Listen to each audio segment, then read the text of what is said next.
태극신금 2를 시작하겠습니다. 여기서부터 하면 되죠. 그러면 이제 이자율과 이윤율을 연동하여 이자율이 화폐량에 미치는 영향을 살펴보도록 하겠습니다.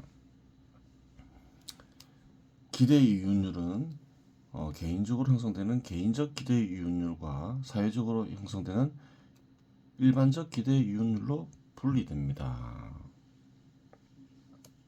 개인적 기대 이윤율은 알기 어렵죠. 보겠습니다. 일반적 기대 이윤율은 구할 수 있겠죠. 일반적 기대 이윤율은 주관적으로 형성된다는 점에서 객관의 세계에서 형성되는 평균 이윤율과 구별됩니다. 그래요. 사회적으로 형성되어 있는 이윤율은 있죠. 그래요. 뭐 재무제표를 보면 구할 수 있는 거예요. 기업들의 이윤율을 평균을 낼 수도 있겠죠. 여기서 고차라는 것은 국가 단위 이상이므로 일반적 기대 이윤율을 살펴보도록 하겠습니다. 일반적 기대 이윤율은 사회에 형성되는 객관적 이윤율과 조응하며 형성됩니다. 객관적 이윤율은 실제하는 이윤율을 가리키죠. 객관적 이윤율은 자본마다 다른데 이 수치를 평균화 수치는 평균 이윤율이 되며 평균 이윤율은 일반적 이윤율로 불리기도 합니다. 그래요.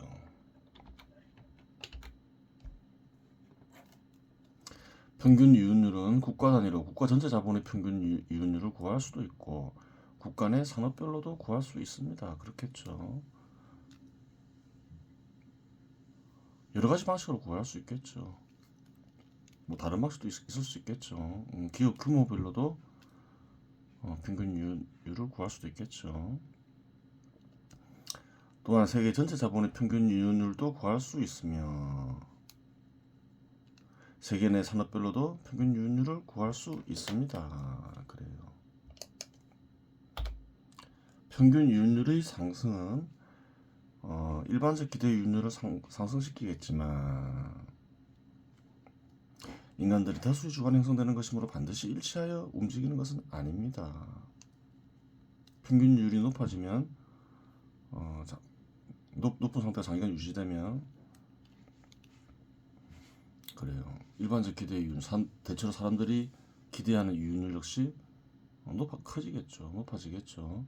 평균 이윤율이 상승이 이루어지기 시작하였는데 일반적 기대 이윤율에 변동이 없다면 대출의 공급 수요는 변동이 없으므로 대출 금리에는 변동이 없습니다. 대출을 받아서 투자하려는 수요가 변동이 없다. 그럴 경우에는 그래요. 대출 금리에는 변동이 없을 수 있겠죠.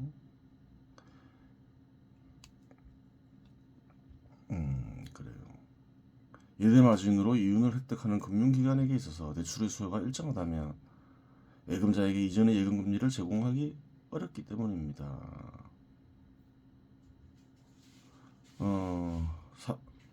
평균 이율이 높아지면서 기업에 참여하는 이들이 소득이 커져요. 대출 규모는 변동이 없어요. 소득이 커져서 이제 예금 금액이 늘어나겠죠. 그러면 대출을 통해서 소득을 얻어야 되는데 금융기관은 또 그렇지 못하니까 결국 예금 금리가 낮아지겠죠. 그 말이죠.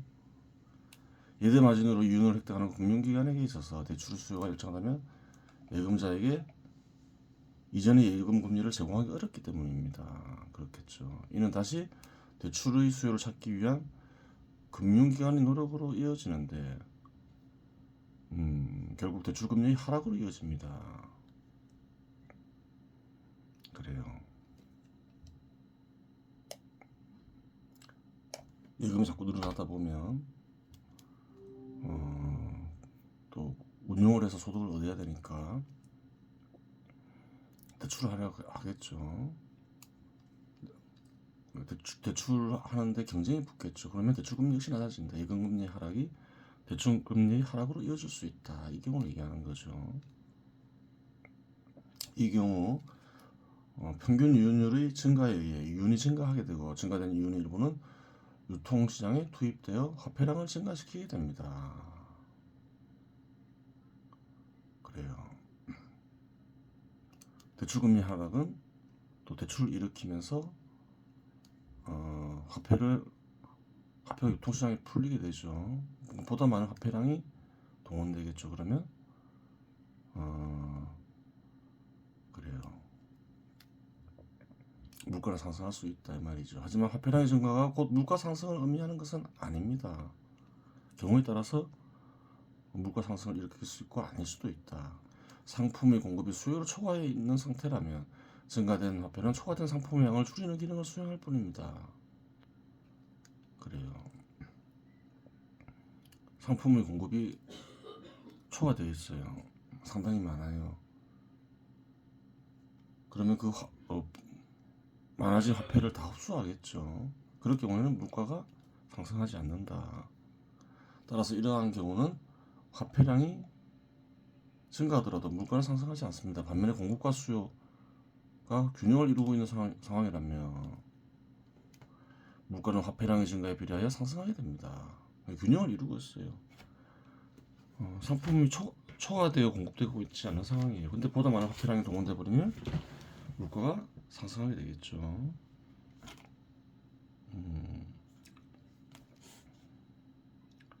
평균 이윤율의 상승이 지속됨으로써 일반적 기대 이윤율이 상승하게 되면 주가가치 증대로 인해 예금을 수출했다는 가치도 증가하게 되는데 이는 예금 상품의 수요가 증가하고 기대 이윤율의 상승으로 인해 대출 상품의 수요도 증가하게 됩니다.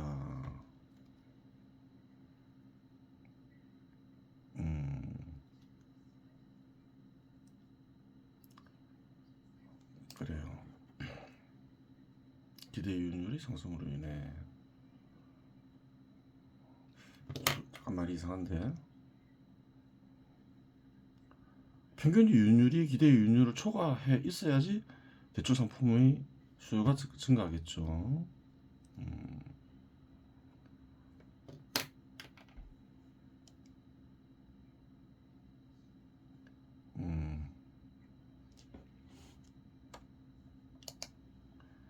확인해 봐야 되는 거예요. 만일 예금 상품의 수요와 대출 상품의 수요가 일치 상태라면 규모가 커지는 만큼 증가된 가치만큼 화폐량이 감소하여 물가가 하락하게 됩니다. 한번 보겠습니다. 예금금리가 3%에서 6%로 상승하고 대출금리가 5%에서 8%로 상승하고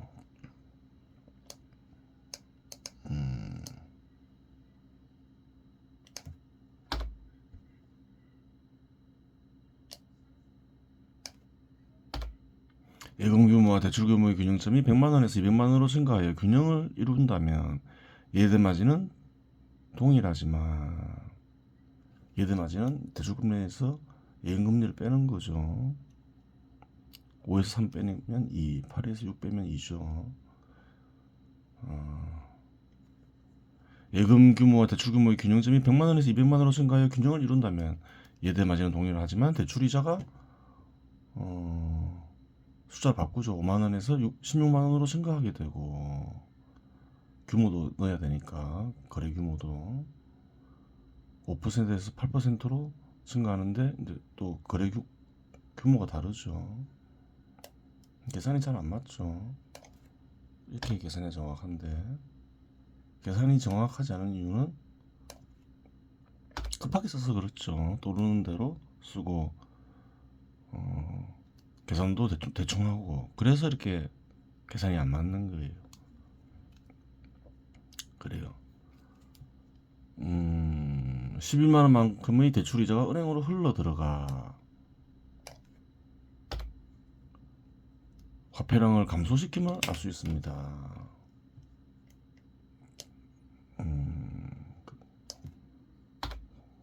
은행에 들어가는 이자가 예금자보다 더 크면 대출이자가 은행으로 화폐가 흡수되는 부분이 있는 거죠. 반면에 예금이자는 3만원에서 12만원으로 증가하게 돼요. 화폐량을 11만원 증가시키면 알 수 있습니다.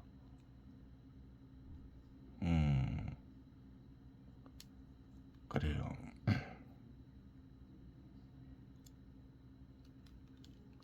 차이는 2만원에서 4만원으로 바뀜을 알 수 있습니다. 차이가 커졌어요. 생산물의 공급과 수요가 균형을 이루고 있다면 이는 물가 하락으로 이어짐을 알 수 있습니다. 유통화폐량이 줄어들면서 거래가 되면 물가 하락으로 이어지겠죠. 하지만 예금금리가 3%에서 6%로 증가하는데 대출금리가 5%에서 7%로 증가한다면 대출 이자는 5만원에서 14만원으로 증가하고 예금이자는 3만원에서 12만원으로 증가하여 은행으로 유입된 화폐량은 2만원으로 변동이 없음을 알 수 있습니다.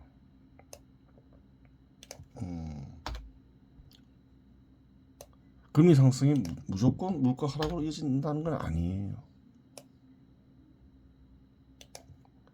예금 이자와 대출 이자를 비교해야 되는 거죠. 그래요. 오히려 유통시장의 화폐량이 증가하여 물가가 상승할 수도 있습니다. 따라서 이자율이 상승한다고 하여 물가가 무조건적으로 하락하는 것은 아닙니다. 여러 관계 속에서 유통되는 화폐량이 증가하느냐 감소하느냐 이걸 따져봐야지 이자율만 가지고 유통되는 화폐량이 증가했는지 감소했는지 알 수가 없다는 거예요. 그래요. 모든 경우를 살펴볼 수는 없으므로 호황이 정점인 상태를 확인해 보겠습니다. 이 경우 대부분의 인간들이 소득이 증가하고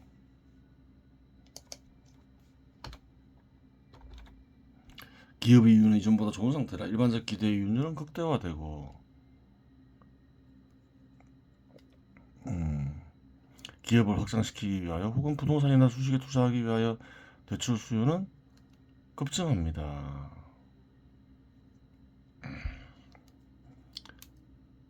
일반적 기대율이 높아지죠. 높으면서 또 큰 이익을 거둘 수 있다고 생각을 하는 거죠. 또 이전에 또 형성된 객관적 이윤율도 좋은 상태였고 혹은 부동산이나 주식에 투자하기 그래요. 물론 이윤 역시 보다 큰 이윤을 얻기 위해 작업수단 내지 작업수단과 관련된 유가증권의 투자가 이루어집니다. 화폐량은 유통시장에 넘치게 되고 물가는 급등하며 이 경우 국가의 중앙은행은 물가를 낮추어야 한다며 통상적으로 기준금리를 급상승시킵니다. 호황인 것 같은데 갑자기 불황이 오는 경우가 많죠. 글로벌 금융위기 때도 그렇죠. 기준금리 급상승이 그러한 그래요. 갑작스러운 불황을 야기하는 요인이 됨을 알 수가 있는 거예요. 하지만 호황의 정점이 의미하는 바는 객관적 이윤율이 더 이상 상승하지 않음을 가리킵니다. 이는 곧 객관적 이윤율과 일반적 기대 이윤율이 극단적 불일치 상태를 만들어내고 호황의 정점에서 발생하는 이 극단적 불일치 상태는 경제의 흐름상에서 발생하는 양극 도달 지금 시생이 이루어진 상태라고 하겠습니다. 그래요. 불변의 법칙 중에 하나는 인간은 자연의 일부분을 변형한 생산물을 소비하며 살아야 한다는 것입니다. 그런데 일정 시점에 채취된 원료는 한계가 있고 급증한 화폐량은 원자재의 가격의 폭등을 야기하고 그것을 기반으로 생산된 상품 가격 역시 고가일 수밖에 없으며 양도 이전에 비해 대량으로 공급되지만 인간의 소득은 한계가 있고 기업도 마찬가지죠. 인간이나 기업 소득은 한계가 있죠. 구매력에 기반한 소비량 역시 한계가 있습니다. 특히 정점인 상태에서는 실제로 구매할 수 있는 구매력 역시 정체된 상태인데 대출금리나 시대율의 상승으로 추가 지출률이 증가하면서 오히려 구매력은 감소합니다. 그렇죠. 물가 잡겠다면서 호황인 상태에서 금리를 급상승시키면 어떻게 되나요? 기업이나 개인이 대출 이자를 지불해야 되니까 구매력은 떨어지게 되죠. 안 그래도 이제 정점을 찍어서 수요가 사라지고 있는데 수요를 대폭 감소시켜 버리는 거죠. 이러한 이유로 호황의 정점에서 상품의 소비량을 초과하여 고가로 대량의 공급이 이루어지는 순간 상거래 회전 속도를 지연시키며 마침내 물가의 폭락으로 이어지는데, 이 경우 상품이 팔리지 않아 자본을 보존할 수 없는 상태가 된 기업가들이 그래요. 대출을 통해 자본을 보존하고자 금융기관에 몰리게 되어 금리는 폭등하게 됩니다. 갑작스런 불황 때 나타난 현상이 금리 폭등이죠. 교환 메커니즘상 전 경력에서 극단적 불일치 상태가 나타나는 경우는 드뭅니다. 하지만 큰 비중을 차지하는 영역 두 군데에서의 극단적 불일치 상태는 전체 메커니즘의 공급 수요를 변화시켜 전 영역에 걸쳐서 이러한 현상이 발생할 수 있습니다. 어떤 한 산업 영역에 불황이 왔다 해서 전체 산업 영역에 불황이 온다고 볼 수는 없죠.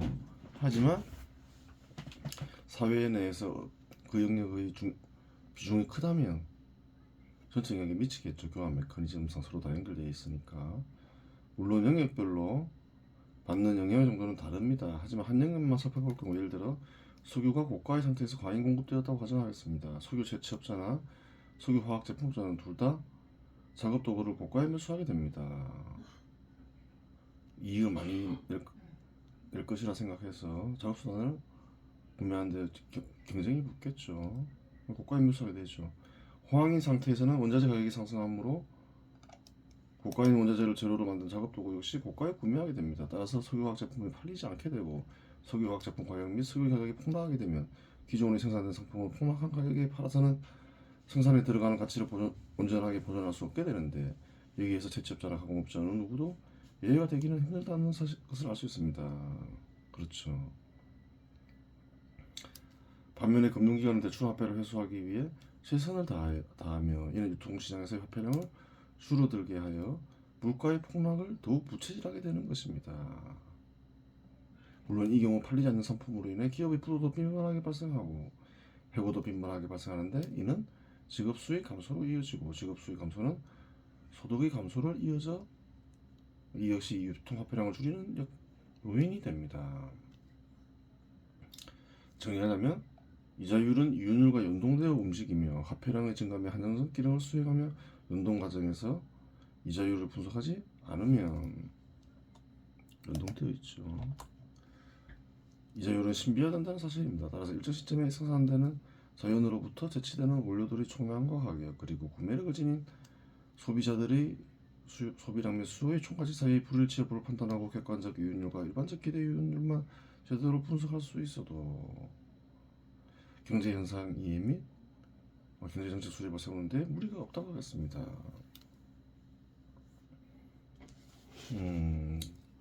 이자율을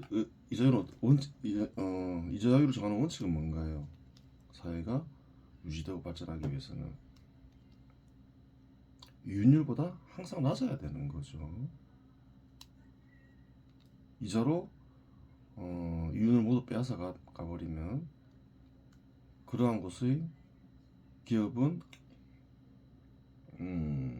유지조차 힘들어지는 거죠. 발전은 고사하고 안 되는 거예요. 이자율은 항상 이윤율보다 낮아야 한다.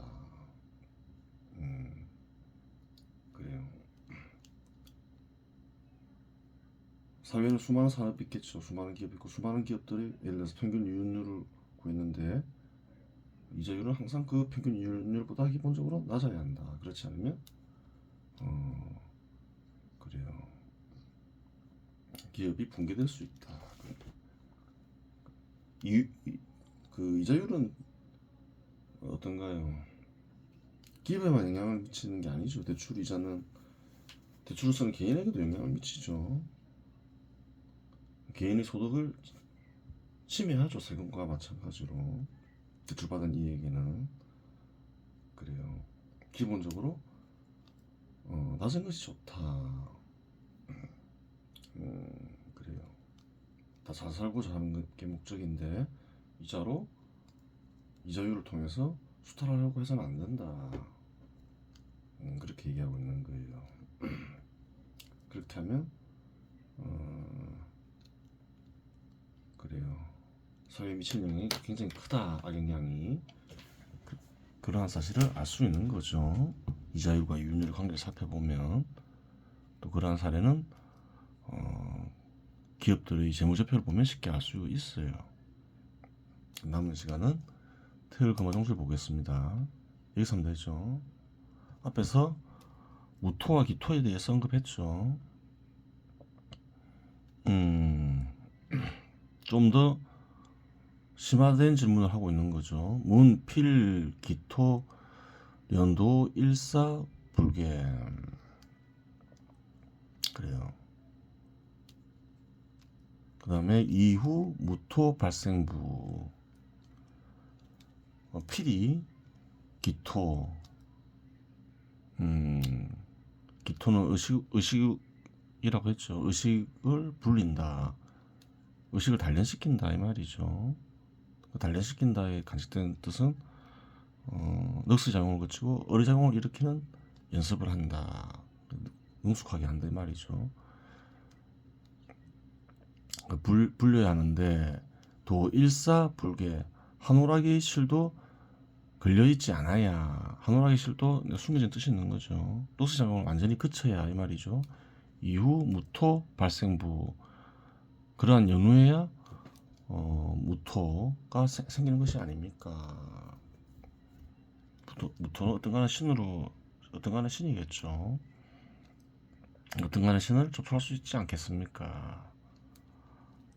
넉스작용을 완전히 거쳐야지 연습을 하면서 어리작용을 일으키면서 넉스작용을 거치면서 연습하고 결국 넉스작용을 완전히 거친 후에야 어떤가는 신을 접촉할 수 있는 게 아닙니까? 질문의 참 뜻은 그것이죠. 답은 이러하다. 수연. 비록 그렇긴 한데 또 문제가 있다는 말이죠. 기토 초련종 기토를 점점 불리다 보면 무토즉 발생. 무토가 어떤 간의 신이 절로 이제 나타나게 된다 이 말이죠. 필득 무토생 반드시 무토 어떤 간의 신을 접촉해야지 방소득 기토 중 음체 그런 신을 접촉해야지 기토 중에 있는 의식에 있는 음체 그늘진 덩어리를 말소시킬 수 있다 이 말이죠. 의식에 있는 넉스 작용을 완전히 거치면 어떤 간의 신과 접촉하는 게 맞긴 맞는데 그 연습을 한다 해서 넉스 작용을 완전히 거칠 수 있는 건 아니다. 거치는 연습을 하다 보면 점점 줄다가 결국은 완전히 마소시키기 위해서는 어떤 간의 신이 의식에 강림해야 된다. 그러면 이제 완전히 없어지는 것이다. 이렇게 얘기하고 있는 거예요. 그렇지 아니하면 지시 음령 다만 이러한 것은 그러한 의식은 결국 음령 그늘진 영이 된다. 악령이 된다. 뭐 이런 뜻이겠죠. 결국 악령이 된다는 거예요. 어떤 간의 신과 접촉하지 못한다면 종류 소득 비록 얻는 바가 있다 하더라도 귀선이 귀신 같은 신선을 따릅니다. 귀선은 안 좋은 거겠죠. 악령을 가리키죠. 악령이 될 따릅니다. 이 말이에요.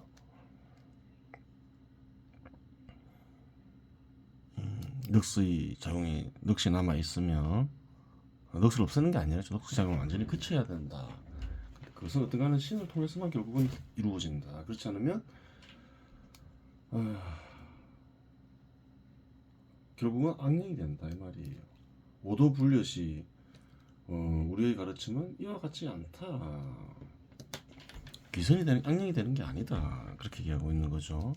통천, 철지, 묘용, 주류, 하늘과 통하고 땅을 뚫고 들어가는 신비한 묘용이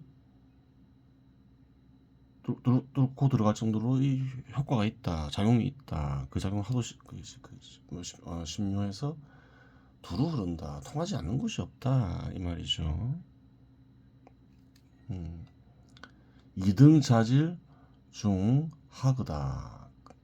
이등 그대들의 자질은 하그 낮은 수준에 머물러 있기에 일보 한 걸음 나아가야 한다. 비가랍 등 한 반보 나가야지 단숨에 뛰어넘을 수가 없다. 그래요. 그 말은 무슨 말인가요? 어리작용은 이제 일으키는 일을 차근차근 해라. 어떤 간의 신과 접촉해야지 완전히 없앨 수 있다고 하니까 그러면 어떤 간의 신과 접촉하는 일에만 매달리려고 할 수 있잖아요. 그렇게 하지 마라. 어떤 간의 신과 접촉해야지 완전해지긴 하지만 어떤 간의 신과 접촉할 생각만 하지 말고 어리작용을 일으키는 연습부터 하여라. 럭스작용을 거치고 어리작용을 일으키는 연습부터 하여라. 그렇게 얘기하고 있는 거예요. 성천불경, 하늘을 본성인 하늘을 보지 못하면 어떤 간의 신과 접촉하지 못하면 이 말이죠. 오히려 유여묵 칠통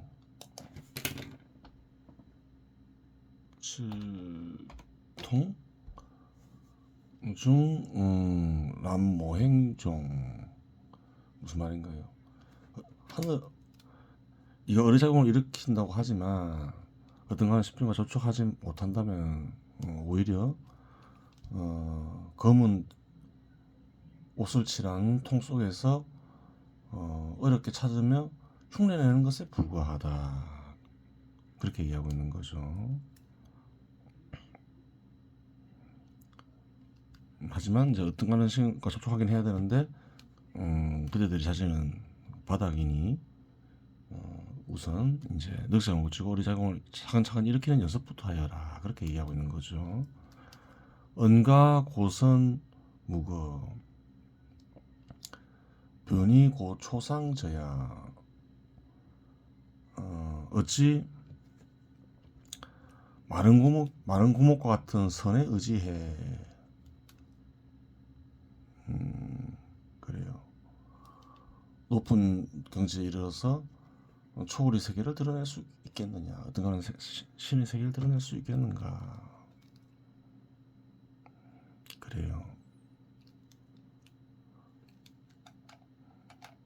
이런 식으로는 안 된다 이 말이죠. 마른 고목과 같은 참선 그렇게 하지 마라. 어떻게 해야 되나요 그러면? 문득 어스작용을 거치면서 어리작용을 일으키며 생각하는 연습을 하고 예전에 얘기했죠. 보존을 잘해라. 차근차근 하거라. 그 얘기죠. 한참 떠서 보겠습니다. 넉스의 작용을 완전히 거치고 어리작용을 능히 일으킬 수 있는 경지에 이르러야 어떤 간의 신과 접촉할 수 있지 않겠습니까? 반드시 그러한 것은 아니긴 하지만 대체로 그러하다. 선천적으로 능히 어리작용을 쉽게 일으키는 이가 드물긴 하겠지만 없지 않고 비록 선천적으로 타고나지는 않았지만 어리작용을 일으키는 일을 좋아하는 이가 있다면 그러한 자 역시 어리작용을 잘 일으키게 되겠지. 그러한 이들은 어느 순간 단숨에 어떤 간의 신과 접촉할 수도 있을 것이다. 하지만 선천적으로 타고나더라도 넉과 넉작용을 일으키는 일을 좋아한다면 그러한 이는 결국 어리작용을 일으키기 어렵게 되지.